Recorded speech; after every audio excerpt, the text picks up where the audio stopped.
Happy Tuesday, everybody. I was trying to think of what day y'all are going to be watching this. And so this is going to be Tuesday. I will be back tomorrow. Hopefully everybody did really, really well on the test yesterday.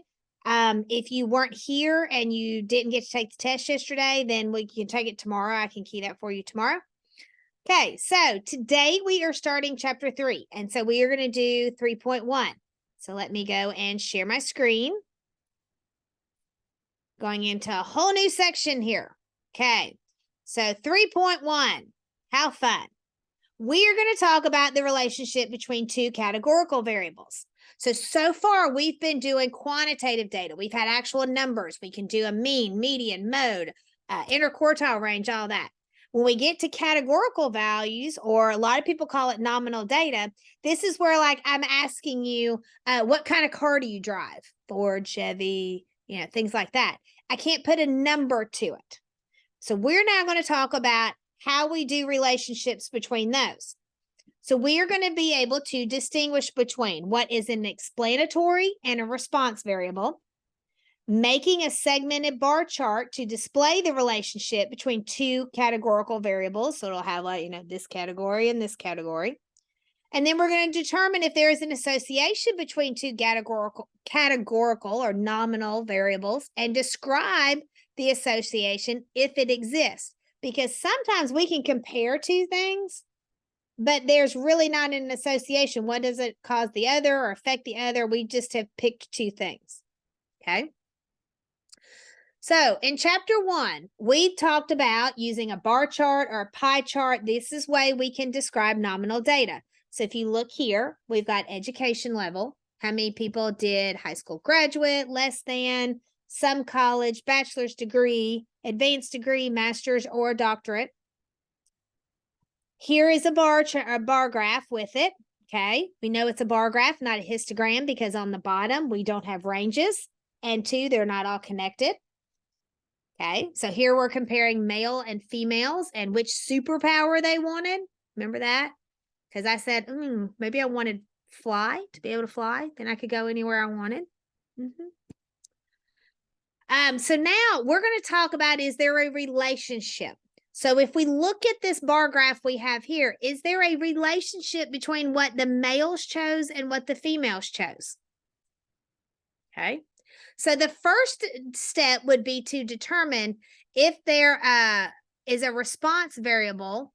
So which one's the response and which one is the explanatory? Okay.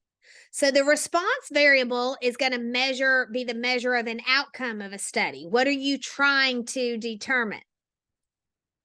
Okay. So here we've got an example. What is the score on a test that you took? The explanatory variable may be one to help predict or explain changes in a response variable.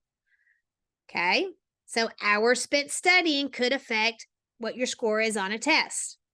Okay, now here we've got two scenarios. So let's talk about what is the explanatory variable and what is the other. So opinion about tax reform and annual income. Okay, explanatory variable. Your annual income is going to have a lot to do with how you feel about tax reform. Okay, if you're not paying a lot in taxes because you don't make a lot of money, or if you're getting even money back and help because you don't make a lot of money, you're probably going to say, I like the way taxes are done. But if you make $1 million and you're having to pay $500,000, yes, it's 50% of your income, anything over 400,000. If you make $1 million and you're sitting there forking out half of your income to taxes, you might say there's something wrong with this. Okay. Average income and life expectancy in a sample of countries.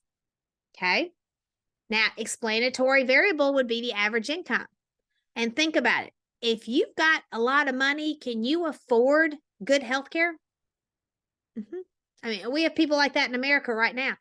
There's diabetics that can't afford insulin.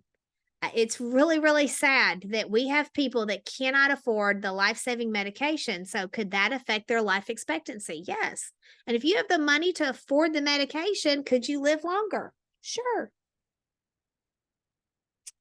Okay. Now, in some relationships, it's really not clear what's explanatory or what's response. It's just not. Okay. Now, if we talk about relationship between eye color and hair color, either one could predict the other. If you have red hair, usually you have light eyes. If you have light eyes, you could have red hair. So which one? Can go both ways sometimes. So if we are able to identify the explanatory variable, the next step is going to be to display that distribution of the response variable for each category. And we're going to do this with segmented bar charts. So segmented bar charts is where we're going to compare like the male and the female together. And then there's going to be a space and then male and female for this answer. So let's look at this one. Here's our male and female that have what their superpower preference is. Okay. And we put all the females on the left, all the males on the right. So we could really instantly look at it and say, oh, most of the males wanted to freeze time, but the females, and it was pretty close between telepathy and fly. Although I don't know why females would want to be able to read other people's minds. No. Now, we could also stack. We've seen these before where we stacked the bars to create a different one. Okay. So we sat here and we stacked it and we segmented them. So you can again see with the males, most of them wanted to freeze time. And with the females, I'm going, the yellow and the green look very similar. Okay. Now with the women, very few of them wanted super strength. And with the men, very few of them wanted telepathy. It's interesting. Women want to know what other people think and men don't care as much. Now, we also could create this two-way table here. And this is really interesting because now I can say, what's the total number of males and females that picked invisibility? And if you look, you can see, even though females didn't put freeze time between the two groups, it got the most votes. So this is a two-way table. And it's a two-way table because we can go over here and we can, let me get my pen. Let's go with purple. It's two-way because I can get the totals horizontally or can I get the totals vertically? So that's what it means by two ways. I have calculation two different ways. I have the total females, total males, but then I also have totals based on each of our individual variables. Okay, now, sex is the explanatory variable in this context. Okay, so if we look at, invisibility, there's 15. Why is there 15? The explanatory variable is that's the females that answer. Okay. And 15 out of a total of 104 females, that means 14% preferred invisibility. Okay. Now we can go and we can do that for the other ones as well. We can do, I need the eraser. There we go. Eraser. I can go back to now and do this for each one. And I can do 3 out of 104 and so forth. And I can go and do the same thing for all the males. And there I get my segmented bar graph. Okay. Now, how do we make a segmented bar chart? I'm going to use the applet. I'm going to plug those numbers in every time, and then I'll do a Control-Alt number 4, and I'm going to screenshot it, and I'm going to upload it. Okay? But what you have to be able to do, even if you're doing that, you've got to be able to identify the variables. And our variables we're differentiating based on sex, and then the response is, what's their superpower? So I'm asking males and females, explanatory variables, what's your superpower preference? Okay. We're going to draw and label the axes. Sex is going to be on the bottom, male or female. And then relative frequency is going to be our y-axis. How many times did somebody say, I want to be able to fly? Okay. Now we're going to scale the axes. And this is going to be a large part based on the percentages that we get. We know 100% of females could answer one thing. So we're going to go up to 100. And we could have 0 people answer one of them. So now I'm going to draw in bars that are, when we're doing the stacked one, I'm going to go ahead and draw it in up to 100% because I'm going to report on 100% of my data. And then I'm going to turn around and I'm going to draw lines and segment each one based on what that percent is. Okay. And again, We've seen this several times now, this one segmented bar graph, but we've got to make sure we always include a key, because if you don't include a key, I'm going to be looking at it going, okay, what does the yellow mean? What does the green mean? I have no idea. This is colorful. It's pretty, but what do each of the colors represent? So we got to have that key to know. Yellow means fly. Green means telepathy. Okay. Now, here we've got, everybody's seen the movie Titanic, probably, biggest boat sinking, most famous. Yeah, most people know about it. And it went across the Atlantic. It was supposedly the ship that couldn't be sunk. And yeah, first voyage, it sinks. Struck an iceberg, got a big hole in it. It did not have enough lifeboats. That was the big thing. It did not have enough lifeboats for the number of passengers it carried. So they couldn't get everybody into a lifeboat. So here we've got a two-way table that gives the information about the adults that survived and who passed away. Now, again, they always did women and children first. So were there a lot of males that passed away? Yeah, because the women and children got the lifeboats first. But I find it really interesting here because they've got this rated on first class, second class, or third class. So who died based on class of travel? And if you've ever seen the movie, the first class were in the top, and then you had some levels that were second class, and then you had third class. Third class was not allowed to go and hang out on the first class deck. You weren't allowed. Third class couldn't hang with second class. Second class couldn't hang with first class. They really segregated people based on what ticket you bought. And that ticket was determined by how much could you afford to pay. Kind of like if you fly. How many of us can afford a first class ticket? But if you can you segregate yourself up into first class? First class can go back into coach, but can coach go up into first class? Nope, can't do it. So here we're going to do a segmented bar chart based on this data. Okay. And let's do this. Okay. Now it's really kind of interesting. Look how many people survived that were in first class. Look how many that survived in second class. We got a pretty good many in third though. Okay. But now look at how many died.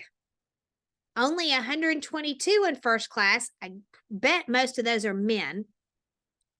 167 in second, and then 476 in third class. Largest portion, almost over half, were third class passengers that passed away. Yeah, it's really sad. So we're going to draw and label the axes. And we are going to break this up by first, second, and third class passengers. Okay. And look at that. It's really telling. Okay. We've got our key. Red is the number that died. Blue is the number that survived. When we look at first class passengers, more than half of first class passengers survived. Less than 40% of second class passengers. And probably around 30%. So the majority of people that passed away were third class passengers. That's really heartbreaking to know that just because they couldn't afford a more expensive ticket, they were going to they had a higher risk of passing away if it sank. Now, you can go on your applet here and you can key all of this information in. You can see we're doing two categorical variables. Okay, that's what you're going to pick in that applet on StatMedic or in your calculator or in your online textbook. They keyed in all the information. You can see that here. And then you're going to click Begin Analysis. And so it will pull up that two-way table just like this. Okay, and again, rather than graph it or hand draw it, I'm going to do this and do a Control-Alt-4, and I'm going to screenshot it and I'm going to upload it if I can. Okay.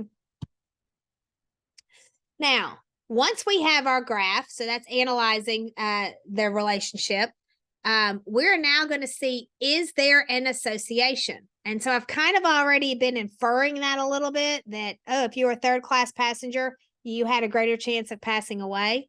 But sometimes that's not always the case. So we're going to look to see, is there truly an association there? So the association between two variables, there is one if knowing the value of one helps us predict the value of the other. I believe on the Titanic, there is an association. I believe third-class passengers were considered third-class people because they didn't have as much money. And so therefore, were they going to get one of the first seats on the lifeboats? No. Even if you watch the movie, and granted it's a fictional reenactment, but the people that got to go to the lifeboats first were first class. They even like had the doors that allowed third class to come up to the top chained. So they got all the first class passengers in first, then went to second, and then went to third. So do I think there's an association? Yes. Is there an association between being male or female and what superpower you wanted to? It looks like there is, because it looks like women, on average, were more interested in being able to fly and read people's minds, whereas men, you can see, they could care less to read people's minds. But they like freeze time and super strength. So there does seem to be an association as to whether you're male or female and what you would pick. Now, what if there were no association between sex and superpower preferences? Okay. If there was no association, then that basically would mean that, if I told you I don't want to answer, male or female, I don't want to answer, then you could still predict what I was going to possibly predict what I was going to answer. That being male or female would not help in any way, shape, or form help me predict. Okay. Just like, okay, if somebody is being very emotional and moody, if I said it was a female, you'd be like, oh yeah, they can be emotional and moody. But if I said male, you'd probably be like, oh no, not so much. Okay. So if we couldn't predict when we did this segmented bar graph, are they going to look the exact same? Yes. So if there were no differences between male and female, then we would flat out say, okay, there's no association between being male or female and what you're going to choose as your superpower. Okay. Same thing here. Is there an association between class and survival? Yes. Look at that. They're not equal. More third-class passengers passed away. And I guarantee you it's because by the time they got to the top of the ship, there were no more lifeboats available. Those were the ones that had to jump in the water and hope they survived. Okay. Now, it may be true that being in a higher class of travel on the Titanic increased their chance of survival. Okay. Again, first-class passengers, especially women and children, got into the lifeboats. We also could we could probably do a different study here and do males versus females and children to see, was there a difference if you were male or female? I mean, female or a child and surviving, and males. And I bet there's an association there too. Now, sometimes there's not always a cause and effect relationship between the two variables, even if we say they're associated. So we can say two are associated, but one did not necessarily cause the other. Okay. So let's look at something like that. We're always being told that if you're overweight, there was a study that said if you're overweight, you are actually more likely to die. But here's a study that said if you're overweight, you're less likely to die within a few years than people of normal weight. Okay. So does this mean that gaining weight will cause you to live longer? Let's reread that. It says are less likely to die within a few years of people being normal weight. So basically what that's saying is, if I'm overweight and then somebody the same age is not, am I going to die within a few years of when they do? Okay, so one does not cause you the other. I'm not going to go out and gain weight so that I live longer. Okay, the study in question, this is where we have to be very diligent. It included smokers, and smokers tend to be thinner. I know a lot of people say, I don't want to quit smoking because I'll gain weight. If you smoke, you tend to be thinner. Well, the weight gain is not going to cause you to pass away, but could all the smoking increase your ability to pass away younger? Yes. So it's going to make it look like overweight is better because an overweight person might be the non-smoker and the skinnier person might be the smoker. And they're dying from smoking complications, not necessarily weight. Okay.